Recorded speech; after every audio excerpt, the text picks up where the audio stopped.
آئیے تمہیں میں کہانی سناؤں۔ آقا کریم علیہ السلام جا رہے تھے عیدگاہ کو، راستے کے اندر ایک یتیم کھڑا تھا اور آقا کریم نے کہا کہ بیٹے آج تم یہاں کھڑے ہو، کہا فلاں غزوے میں میرا باپ شہید ہو گیا تھا، میری ماں کا سایہ بھی میرے سر پہ نہیں ہے، لوگ اپنے گھروں میں ہیں، میں کس دہلیز پہ جاؤں؟ اچھا انتظار ہو رہا ہے عیدگاہ میں، حضور نے یتیم کو سینے سے لگایا، گھر لے گئے اور سیدہ فاطمہ سے کہا کہ جس طرح کا لباس حسنین کو پہنایا ہے اس کو بھی پہناؤ۔ اللہ اکبر، اور اس کو کھانا کھلایا اور سب کچھ اس کی تکریم کرنے کے بعد حضور نے پھر جو ہے وہ اس کو عزت دینے کے لیے، اس کی تکریم دینے کے لیے حضور علیہ السلام نے اس کو فرمایا اما ترضى ان محمدا ابوکا، بیٹے کیا تو پسند نہیں کرتا کہ محمد تیرا باپ لگے؟ وہ عائشہ تا اموں کا، اور عائشہ تیری ماں لگے، وہ فاطمہ بنت محمد اختوں کا، اور فاطمہ تیری باجی لگے۔ اس نے کہا یہ اعزاز مل جائے تو مجھے اور کیا چاہیے؟ تو کہا آج کے بعد یہ رشتے تیرے ہوئے۔ ایک انگلی سے حضور نے حسنین کو تھاما ہوا ہے اور دوسری انگلی سے اس یتیم بچے کو تھاما ہوا ہے۔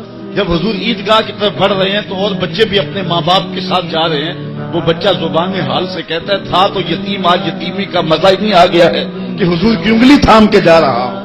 تو یتیم کی تکریم کا مسئلہ ہے، اس کو عزت نفس دینے کا مسئلہ ہے۔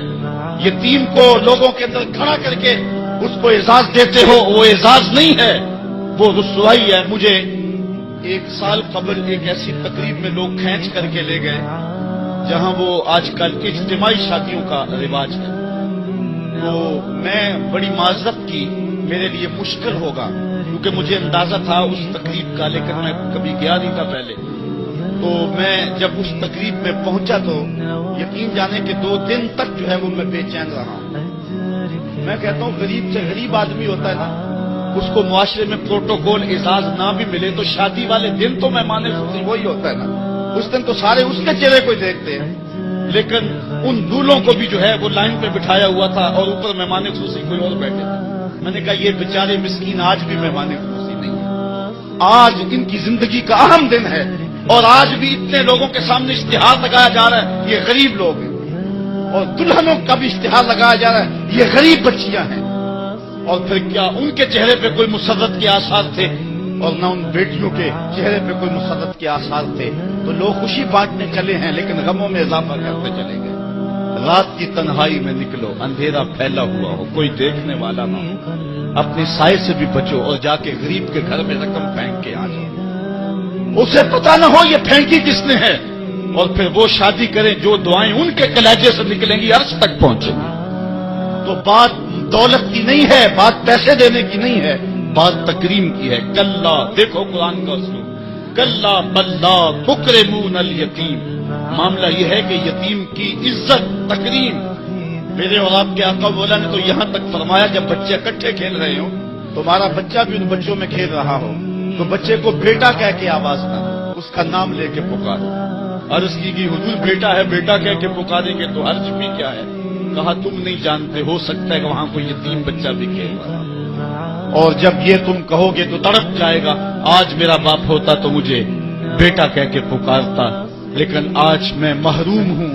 تو کہا مسئلہ یہ ہے کلا بلا تکرمون الیتیم ولا تحاضون علی طعام المسکین۔ دیکھیے قرآن کا اسلوب، کہا ایک تو یتیم کی تکریم نہیں ہے، یہ ساری افتاد اس لیے ہے، اور دوسری بات یہ ہے کہ وہ آپس میں ایک دوسرے کو مسکین کے کھانے کی رغبت نہیں دیتے۔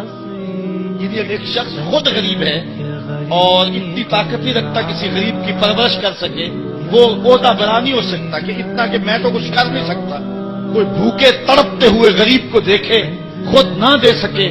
اللہ نے اسے زبان تو دی ہے، کسی امیر کی دہلیز پہ وہ نہیں جاتا یہ چلا جائے اور جا کے توجہ دلائے کہ میرے ہمسائیگی کے اندر ایک یتیم تڑپ رہا ہے، بیوہ کی بیٹیاں بوڑھی ہو رہی ہیں دہلیز پہ، اور وہ جا کے اپنے اعتبار پہ جو ہے ان کا انتظام کر دے۔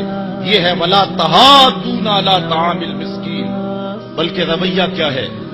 وتاکلون التراث اکلا لما، اور میراث کا مال تم ہپ ہپ کر کے کھاتے ہو، تمہیں پرواہ ہی نہیں ہے۔